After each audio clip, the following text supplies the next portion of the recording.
responsible for climate change. Yesterday, in response to this petition, Mayor Kreisman threw his support behind divestment as a tool to fight climate change. He announced that he would be changing the city's investment rules to ban fossil fuel investments, and that the city would be divesting its fossil fuel bonds within 2 years.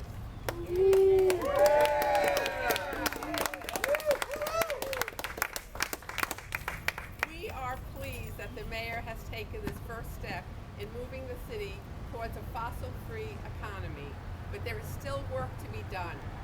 We are asking the City Council to recommend to the Pension Board that they follow the city's lead and begin to move towards divesting from fossil fuel companies.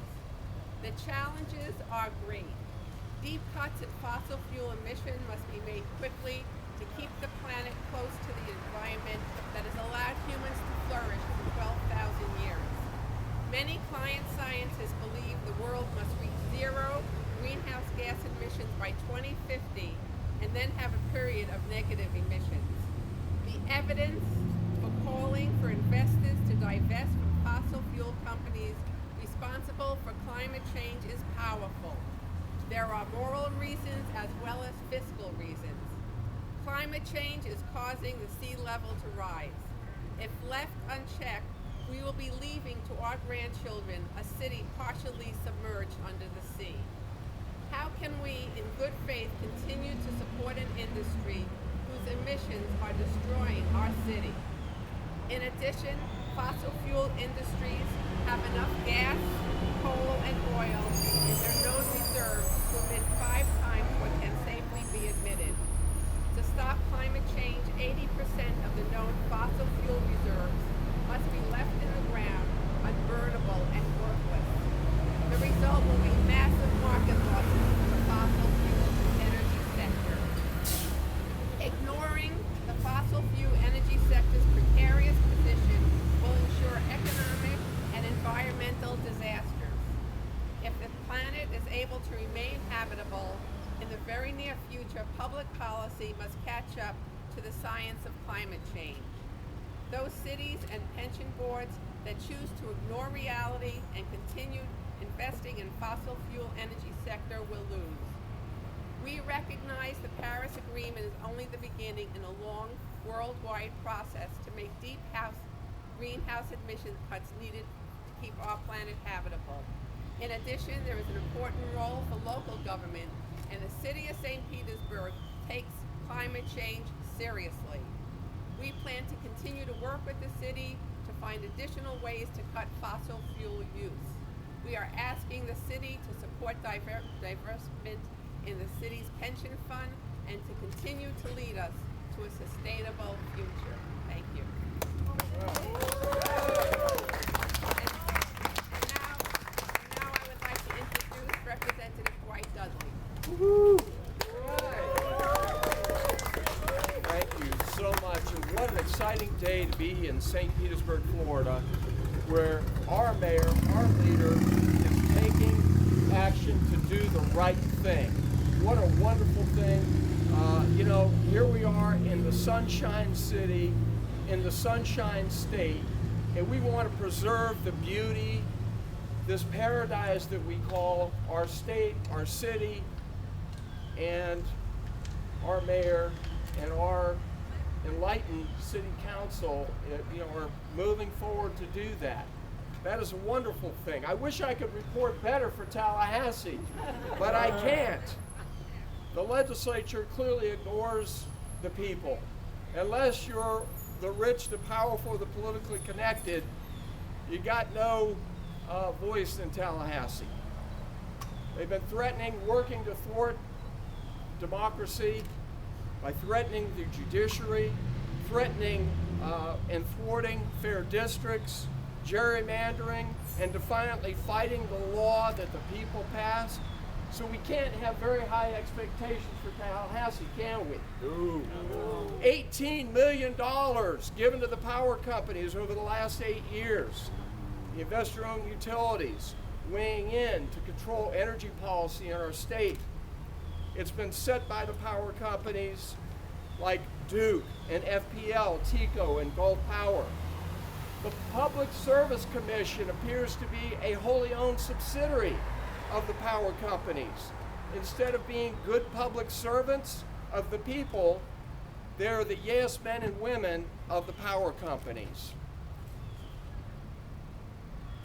We appear to be on a path to wring every drop of oil, every wisp of gas, and every crumb of coal to be burned here and used in our state with the policies that we have.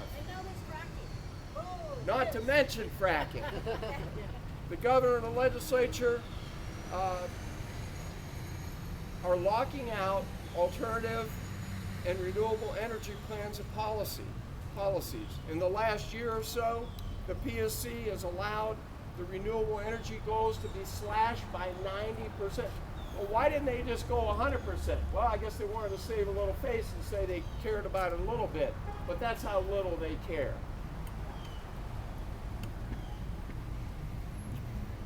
Your voices, our voices together matter.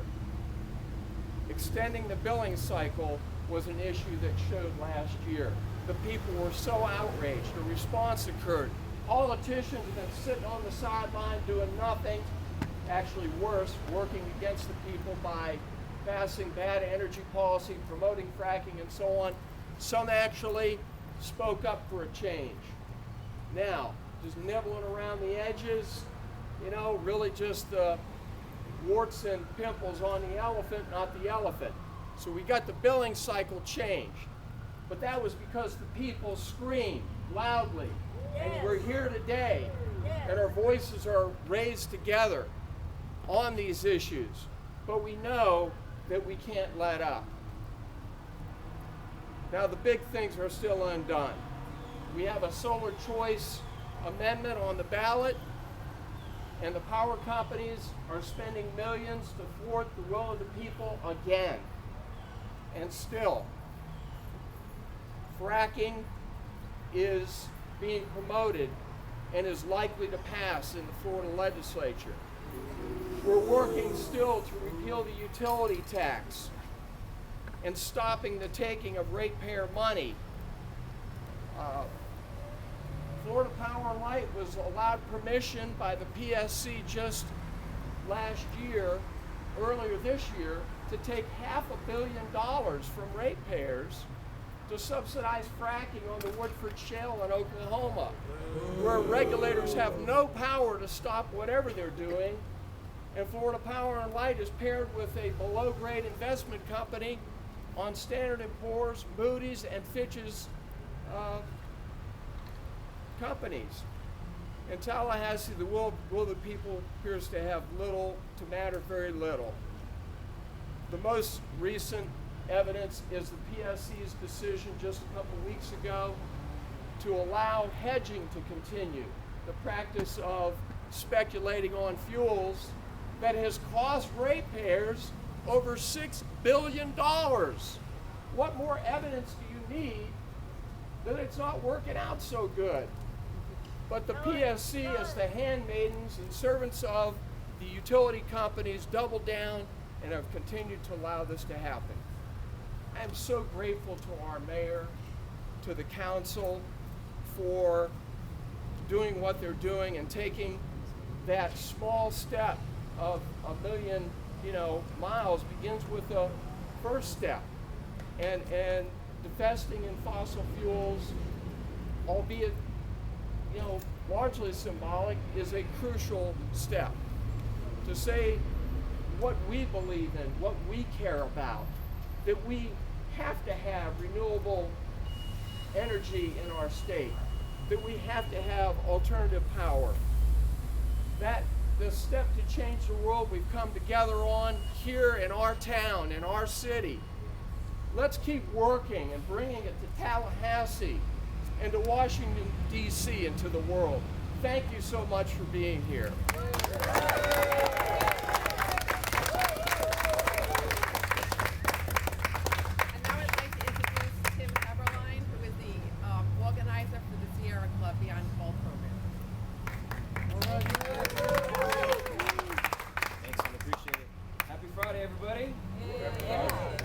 Eberline. I'm an organizing representative for the Sierra Club's Beyond Coal campaign. And as our name suggests, our aim is to move America into the new energy economy and away from dirty, outdated, and expensive carbon-polluting forms of energy production.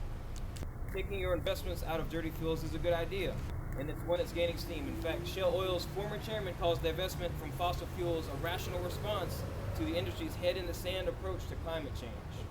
A report from Arbella Advisors makes it clear that leaders of several largest institutions around the world are creating a tidal wave of enthusiasm for divestment. Ultimately, for these investors and institutions, investing in fossil fuels is not morally justifiable and it's not good for business.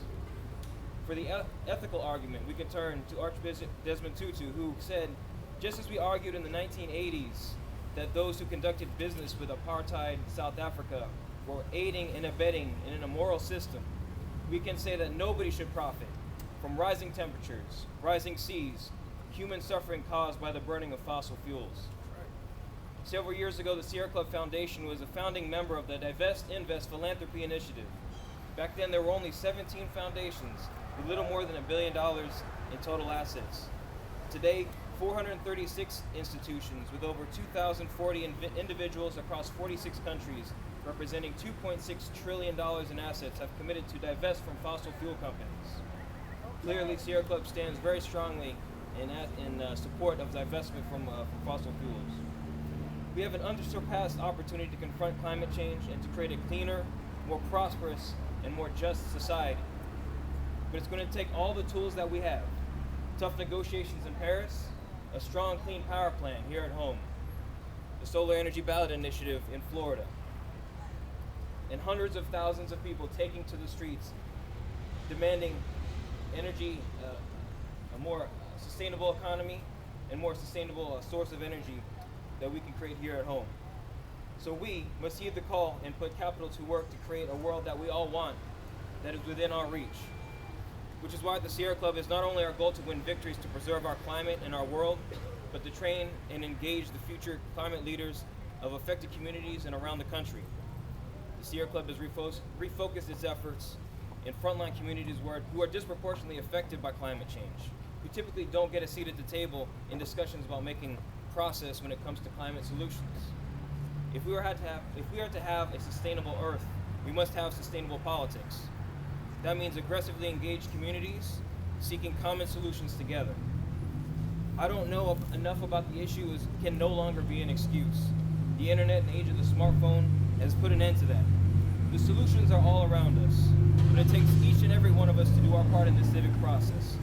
This is more than just about climate change. This is how we as a society survive, by being engaged and participatory. Together we can engage and encourage smart policies that cut carbon pollution, but only together can we ensure that voices of millions of Floridians who are affected by climate change are louder than those of the polluters. We can ensure every Floridian has the tools and the knowledge to speak out for themselves and have a seat at the table in determining how our communities grow and flourish. If we refuse to act boldly in our communities, moneyed interests always win. They will always prevail. They are counting on you not being engaged. And if we want to regain control of our democratic process, we have to be more organized, we have to be more skillful, we must be louder. We have to know how to engage decision makers better than the polluters, and we must show the decision makers that the people demand action now, and that is bad politics to ignore the will of the people. I want to thank the City of St. Petersburg, the City Council, and Councilmember Carl Nerves for being here and supporting. The city has always been a progressive and proactive leader in addressing climate change, and we look forward to working with them in the future to rally this community around climate change solutions. Thank you. Yeah.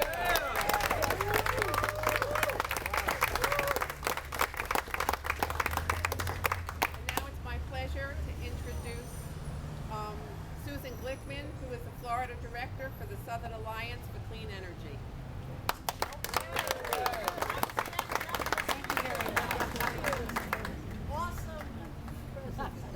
The Southern Alliance for Clean Energy stands with our allies at Awake Pinellas, the Sierra Club, and Environment Florida in commending the City of St. Petersburg for its leadership.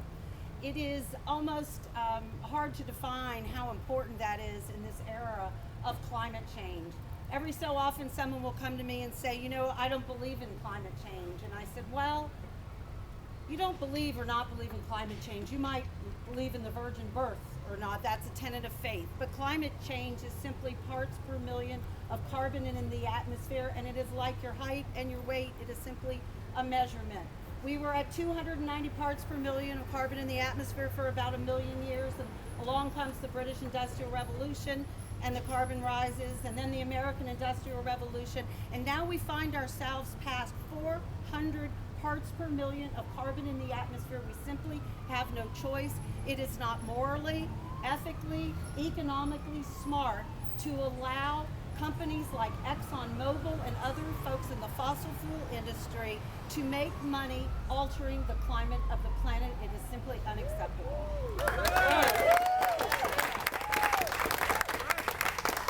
It's particularly exciting that the city of St. Petersburg, with leaders like Mayor Rick Kreitzman and leaders like Carl Nurse, who are here with us today, to take this action. While they agree. Yeah. Because quite literally, our planet is on fire. Any more evidence than that, right? There we go. It's too important to leave to politics. It is not okay to have companies alter the climate of the planet for future generations so that they can make money. And I am so proud to be in the city of St. Petersburg, where they're taking action, standing with Cambridge, Ann Arbor, Burlington, Vermont, Eugene, Oregon, Providence, Rhode Island, Seattle, and San Francisco just took a similar act to divest from coal country. So thanks everyone for coming out here today. You know, Winnie Foster's sitting there, and I'm reminded that no one gave women the right to vote easily. People don't give up power, and they don't give up money, and they don't give up influence easily. Women had to chain themselves to the Capitol. So in 1920, women got the right to vote, and that's exactly where we are here now. We are fighting for the very essence and the future of this planet, and if it takes marching in the streets, and that's what it's taken to get us to where we are. So I, again, so commend the city of St. Petersburg. Paul Nurse, you are an inspirational leader. Yep. Hip, hip.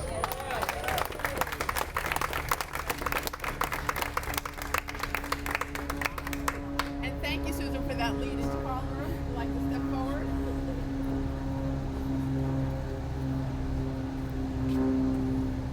It is my pleasure to give you this petition of over 1,000 signatures that we collected in 1 month, asking the city to take a stand on divestment.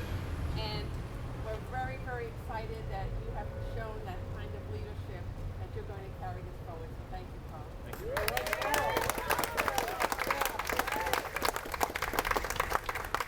Well, I think you've heard the ethical argument. Let me give you a few mechanics. Not very exciting, but they are the mechanics.